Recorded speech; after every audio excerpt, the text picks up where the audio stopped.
Una mujer entró en una delegación policial con el rostro destruido, tenía los ojos hinchados, la voz entrecortada y una historia que en apariencia podía romperle el corazón a cualquiera. Su esposo había salido de casa y no había regresado. No respondía al teléfono, nadie sabía dónde estaba. Ella decía estar desesperada, pedía que lo buscaran, insistía en que era un hombre trabajador, que no tenía enemigos y que jamás habría abandonado voluntariamente su hogar. Los agentes escucharon su relato, anotaron los datos, le preguntaron cómo iba vestido, a qué hora lo había visto por última vez, qué lugares frecuentaba, con quién había hablado. Después comenzaron la búsqueda. Durante los primeros días, aquella mujer fue vista exactamente como quería ser vista, como una esposa angustiada, como la persona que más sufría por la desaparición, como una víctima más dentro de una historia que todavía no tenía explicación.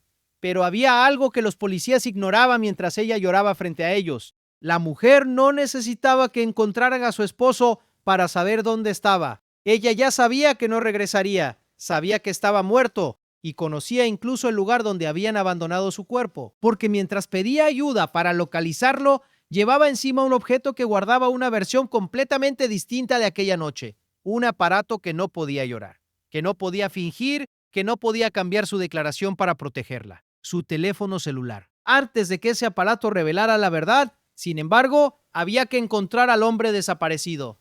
Se llamaba Salvador Moisés Manzanares Landaverde. Tenía 46 años. Era empresario. No pertenecía a una pandilla, no era policía. No se dedicaba a ninguna actividad que explicara fácilmente una desaparición violenta. Era un hombre que había construido un negocio relacionado con la producción de cal. Una empresa llamada Bonanza ubicada por la calle Mariona en Mexicanos. La cal puede parecer un producto común, un polvo blanco utilizado en construcción, agricultura y otros trabajos.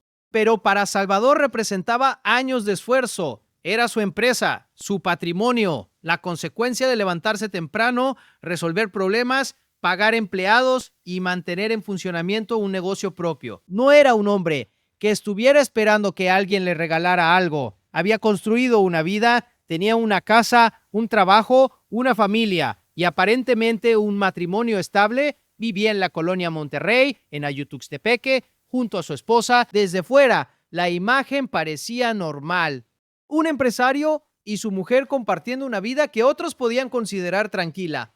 Una casa, un negocio que generaba ingresos, planes, rutinas, fotografías familiares. Pero las fotografías no siempre cuentan lo que ocurre cuando se apaga la cámara. Dentro de aquella relación había un secreto, algo que Salvador desconocía o que al menos no comprendía completamente. Y cuando ese secreto terminó uniéndose con el interés, la traición y la posibilidad de quedarse con aquello que él había construido, su propia casa, dejó de ser un lugar seguro.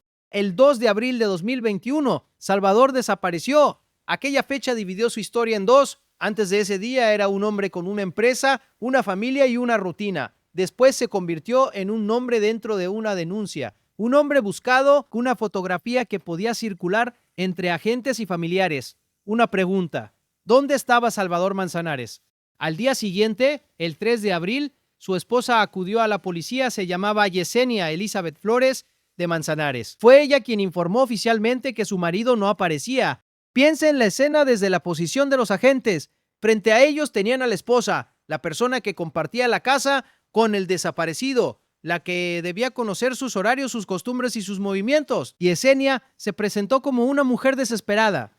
Aseguró no comprender lo ocurrido. Pidió que buscaran a Salvador. Es posible imaginarla respondiendo preguntas básicas. ¿Qué ropa llevaba? ¿A qué hora se marchó? ¿Si había llamado a alguien?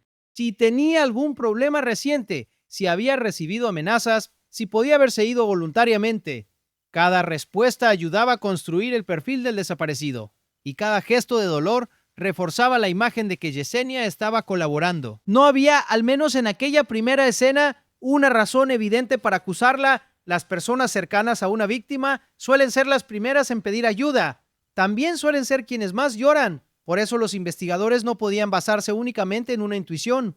Tenían que buscar hechos, rutas, llamadas, movimientos, testigos y sobre todo a Salvador. La búsqueda terminó conduciendo a una zona de cañaverales en el cantón Guadalupe, cerca del sector conocido como Nejapa Power, en el municipio de Apopa, un lugar completamente distinto de su casa, lejos de la empresa, apartado de la vida que el empresario conocía. Entre la caña encontraron un cuerpo. Era Salvador. La desaparición acababa de convertirse en un homicidio. Ya no había que preguntarse si había decidido marcharse. No había escapado, no estaba escondido, alguien le había quitado la vida y después había llevado su cadáver hasta aquel terreno para abandonarlo. El lugar elegido decía algo. Quien dejó el cuerpo allí esperaba que la vegetación, la distancia o la oscuridad retrasaran el hallazgo. No lo llevaron a un sitio visible, no buscaban que apareciera de inmediato.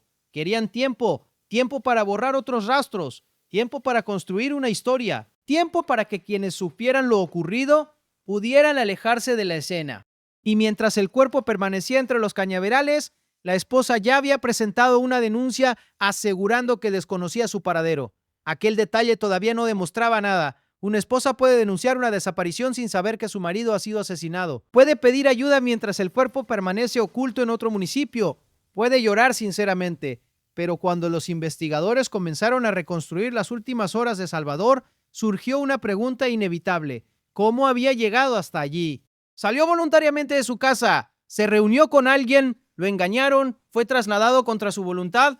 ¿Quién conocía sus horarios lo suficiente como para acercarse sin despertar sospechas en los homicidios cometidos por personas desconocidas? La investigación suele comenzar buscando amenazas, robos o conflictos externos, pero cuando no aparece una explicación clara, el círculo se estrecha. Compañeros, socios, familiares, personas que conocían los movimientos de la víctima, y en el centro de aquel círculo estaba la mujer que decía no saber nada.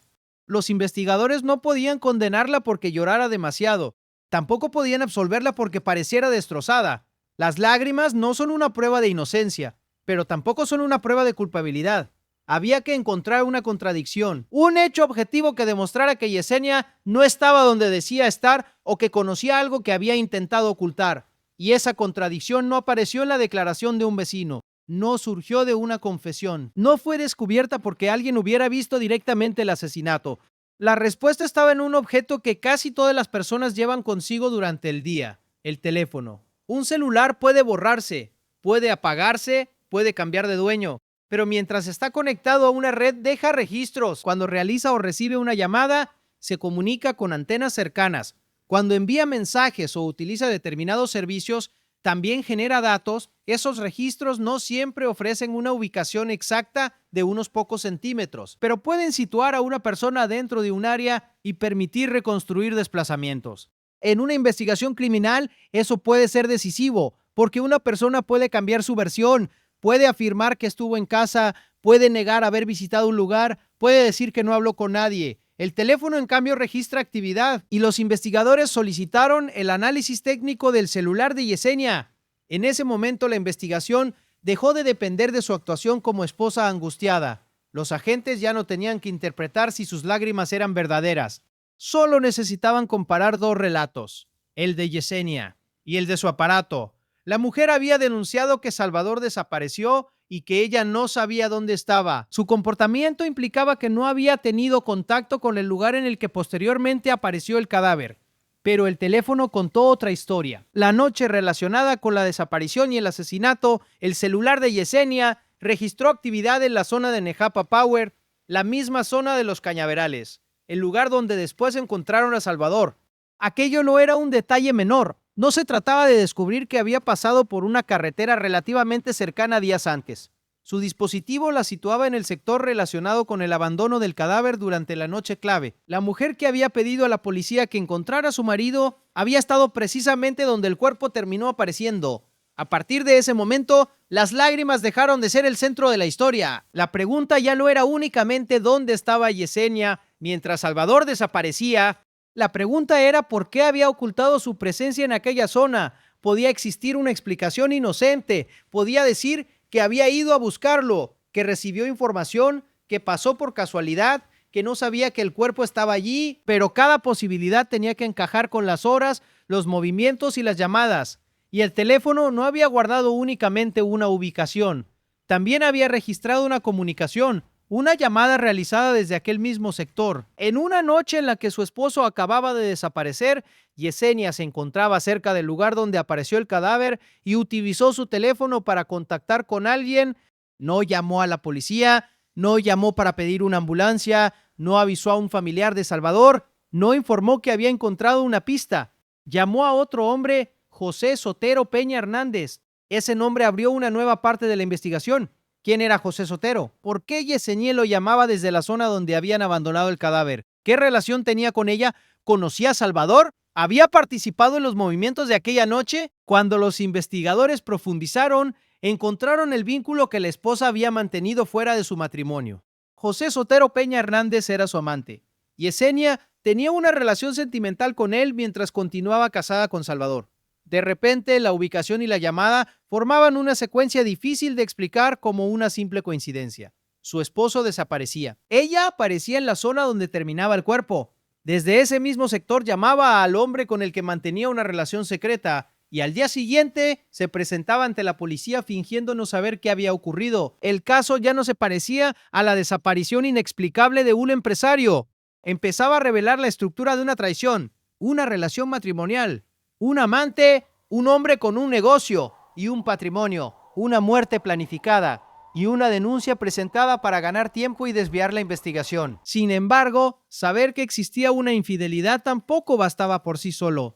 Muchas personas mantienen relaciones extramatrimoniales sin cometer un asesinato. La fiscalía necesitaba demostrar que Yesenia no solo ocultaba una relación, tenía que establecer su participación en el homicidio.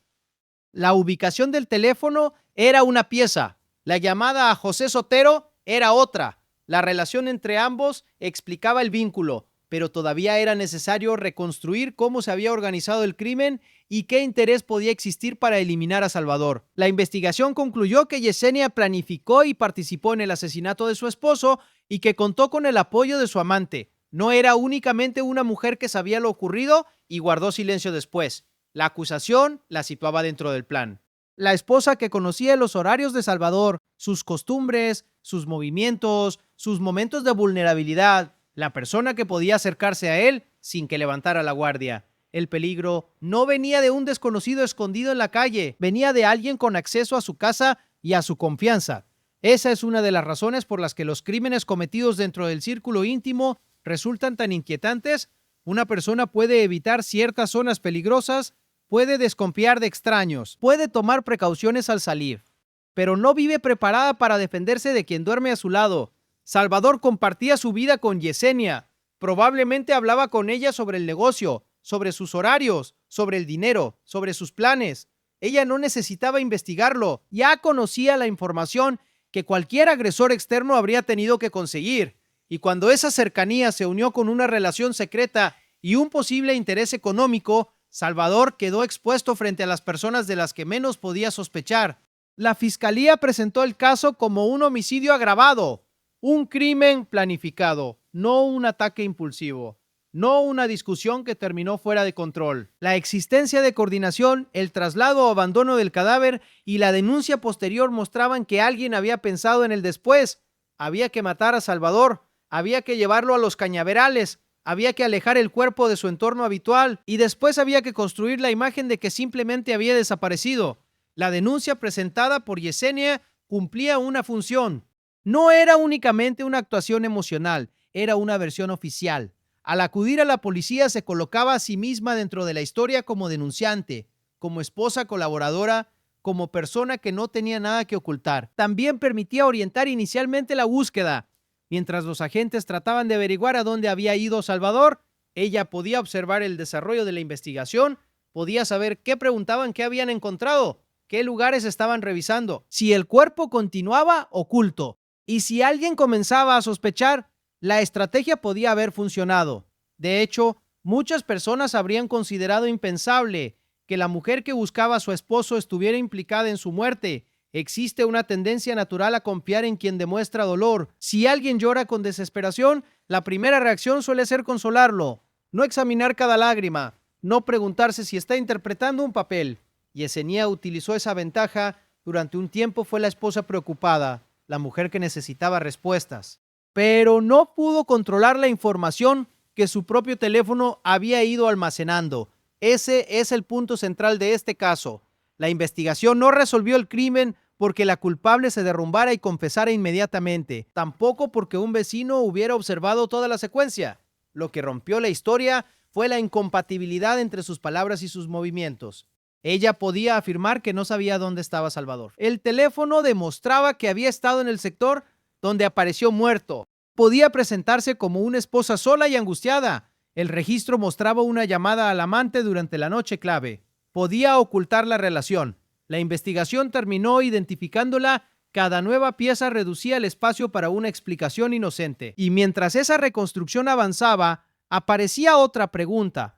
¿Por qué quería deshacerse de Salvador? En los crímenes íntimos suelen repetirse varios móviles: celos, deseo de iniciar una nueva relación, conflictos dentro del matrimonio, control, dinero, propiedades, herencias. Salvador no era una persona sin recursos. Tenía una empresa de producción de cal. Había construido un patrimonio. Su muerte no solo eliminaba a un marido, también alteraba el control sobre los bienes, el negocio y lo que había acumulado durante años. El relato original del caso apunta al interés económico como parte del contexto. Un esposo vivo puede convertirse en un obstáculo para quien desea comenzar otra relación o acceder a determinados bienes.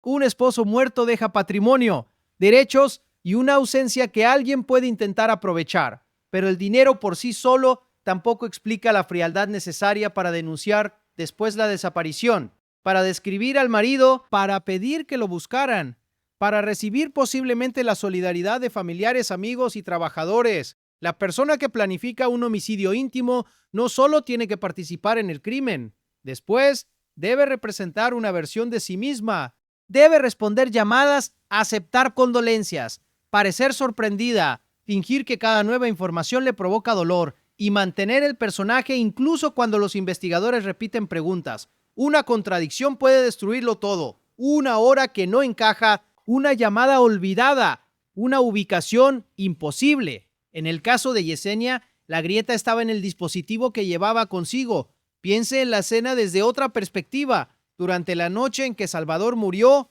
Yesenia estaba en la zona donde fue abandonado. En algún momento realizó una llamada a José Sotero. Después se marchó.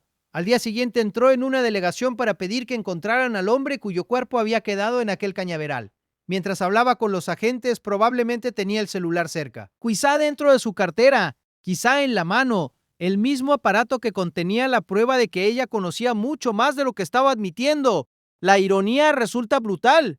Yesenia fue a crear una declaración oficial, pero el teléfono ya había creado otra.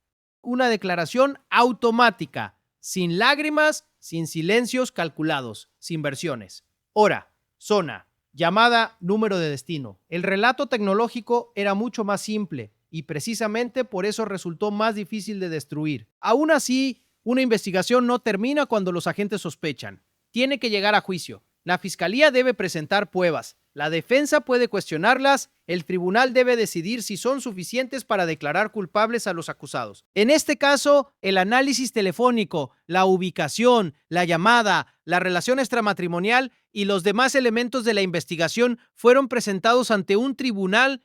Ya no era una conversación entre policías, era un proceso penal. Yesenia Elizabeth Flores de Manzanares y José Sotero Peña Hernández quedaron acusados por la muerte de Salvador, la esposa y el amante. Las dos personas unidas por una relación secreta y, según la fiscalía, también por el plan para eliminar al marido. El viernes 23 de junio de 2023 llegó la resolución. El Tribunal Cuarto de Sentencia de San Salvador declaró culpables a ambos. Yesenia fue condenada a 35 años de prisión por homicidio agravado. José Sotero recibió una pena de 25 años, 60 años de cárcel entre los dos. Pero las condenas no fueron iguales. La pena más alta recayó sobre la esposa, la mujer que compartía la vida con Salvador, la que presentó la denuncia, la que había construido la apariencia de estar buscando respuestas. La sentencia estableció que su responsabilidad era mayor, 35 años. Su amante recibió 25 por su participación. El fallo cerraba legalmente una parte del caso. Ya existía una declaración de culpabilidad. Ya no se trataba de simples sospechosos relacionados con una llamada. Un tribunal había valorado las pruebas y determinado su responsabilidad en el homicidio, pero para la familia de Salvador, la sentencia no podía reparar la parte más importante. El hombre seguía muerto. Su empresa había perdido a quien la construyó. Sus familiares habían pasado por una desaparición, un hallazgo y una revelación todavía más dolorosa. Primero tuvieron que aceptar que Salvador no regresaría, después descubrir que no había muerto por una amenaza desconocida. Había sido traicionado desde su propio círculo íntimo. Esa segunda verdad puede ser incluso más difícil de procesar. Cuando un desconocido comete un crimen, la familia dirige su rabia hacia alguien externo, pero cuando participa la esposa de la víctima, todos los recuerdos cambian. Las comidas, las celebraciones, las conversaciones, las fotografías, cada momento anterior puede ser revisado desde una nueva sospecha. ¿Cuándo comenzó el engaño? ¿Cuánto tiempo llevaba la relación con el amante? ¿En qué momento surgió la idea de matar? ¿Había señales que nadie entendió? ¿Salvador sospechó alguna vez? Las respuestas quizá no estén todas disponibles, pero las preguntas quedan. También queda el daño a las personas que confiaron en Yesenia mientras denunciaba. Familiares que pudieron abrazarla, amigos que intentaron consolarla, trabajadores preocupados por su jefe, agentes que comenzaron la búsqueda pensando que colaboraban con una esposa desesperada. Todos fueron introducidos dentro de una representación.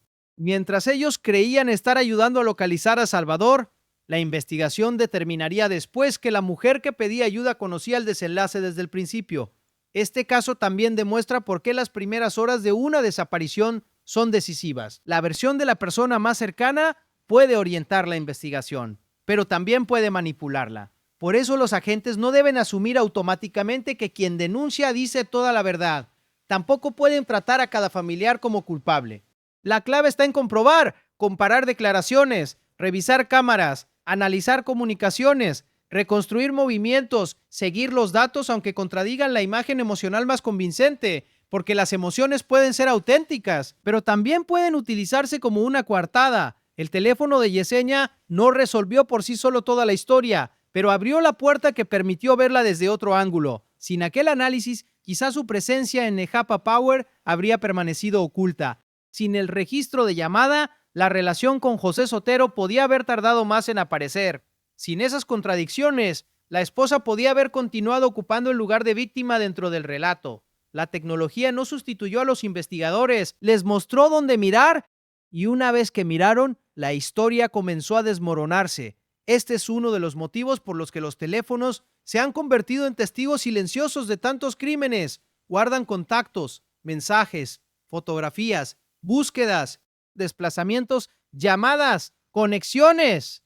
Una persona puede creer que ha borrado lo importante, pero existen registros externos, copias, antenas y datos que no desaparecen simplemente al eliminar una conversación de la pantalla. El celular acompaña al propietario a todas partes y esa comodidad puede transformarlo en una fuente de evidencia. En este caso, Yesenia necesitaba que la policía creyera que no sabía dónde estaba Salvador, pero llevó su propio rastro hasta la investigación. El aparato la había acompañado al sector del cadáver, había registrado la actividad, había conectado la llamada, después regresó con ella mientras interpretaba el papel de esposa preocupada. El objeto que utilizó para comunicarse con su amante terminó comunicando la verdad a los fiscales, y sin embargo el elemento tecnológico no debe hacer que olvidemos la dimensión humana. Salvador tenía 46 años, no era únicamente el empresario de la cal. Era una persona con una vida construida, una familia, trabajadores, clientes, planes que continuarían después del 2 de abril.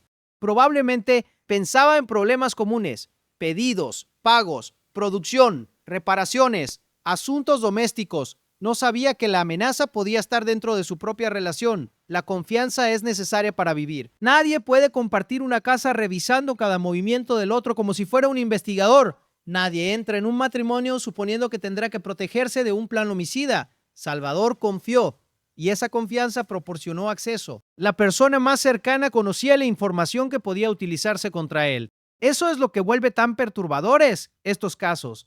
No significa que debamos desconfiar permanentemente de todos. Significa que el peligro no siempre tiene el aspecto que esperamos. Puede presentarse como una pareja, como una persona que conoce nuestras rutinas, como alguien que aparece a nuestro lado en las fotografías.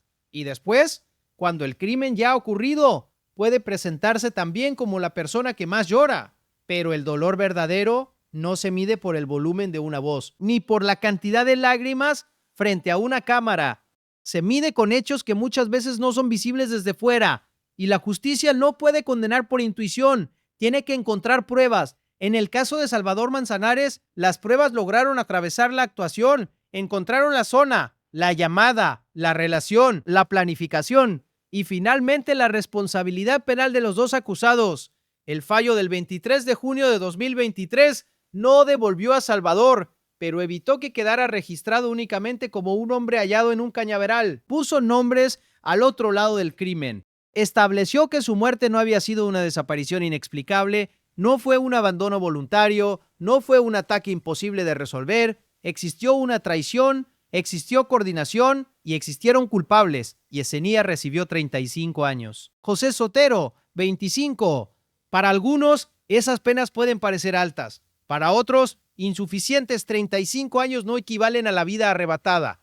Pero una sentencia penal no puede devolver el tiempo. Solo puede imponer una consecuencia dentro de los límites de la ley. También puede dejar constancia de la verdad judicial. Y esa constancia importa, especialmente cuando la persona responsable intentó construir una mentira desde el primer día. Yesenia no se limitó a ocultar información. Según lo establecido en el proceso, participó en el crimen y después trató de ocupar el papel de quien necesitaba respuestas. Pidió que buscaran a Salvador mientras sabía que estaba muerto. Fingió desconocer su ubicación mientras su propio teléfono la colocaba en la zona. Interpretó a la esposa sola mientras se comunicaba con el hombre con el que mantenía una relación fuera del matrimonio. Toda la estrategia dependía de que los investigadores confiaran más en sus lágrimas que en los datos, pero la investigación hizo lo contrario. Escuchó la denuncia y después la verificó. Ese fue el error que Yesenia no pudo corregir. Podía preparar palabras, podía pensar cómo reaccionar, podía aparentar dolor, pero no podía retroceder en el tiempo y evitar que el celular se conectara en Nejapa Power. No podía borrar completamente una llamada que había dejado registros. No podía cambiar el lugar donde apareció el cadáver. Y no podía conseguir que todas esas piezas contaran historias diferentes. La mujer que entró llorando en la policía esperaba ser tratada como víctima. Años después estaba frente a un tribunal recibiendo 35 años de cárcel como responsable de homicidio agravado. El cambio entre una escena y otra resume todo el caso. Al principio, una esposa pedía ayuda para encontrar a su marido. Al final, un juez declaraba que ella había participado en su asesinato. En medio estaba el teléfono, el testigo que nunca fue convocado para declarar, pero que había guardado los movimientos esenciales. Salvador Moisés Manzanares Landaverde construyó una empresa llamada Bonanza. Produjo cal, levantó un patrimonio y confió en la persona con la que compartía su casa. Terminó abandonado en un cañaveral de Apopa, pero no quedó allí para siempre como un desaparecido sin explicación. La investigación siguió el rastro. El cuerpo fue encontrado. La mentira se quebró y los responsables fueron condenados. Hoy, cuando se recuerda este caso, la imagen más impactante puede parecer la de la esposa llorando frente a los policías, pero hay otra todavía más reveladora, la de su teléfono dentro de la cartera, quieto, sin hacer ruido, guardando la información que ella trataba de ocultar. Mientras Yesenia pedía que encontraran a Salvador, el aparato ya sabía dónde había estado la noche anterior. Sabía la zona, sabía la hora y sabía a quién había llamado. Ella podía fingir que no conocía la verdad. Su teléfono no. Y por eso la historia de la viuda desconsolada terminó convertida en la historia de una mujer condenada por matar al hombre que decía estar buscando.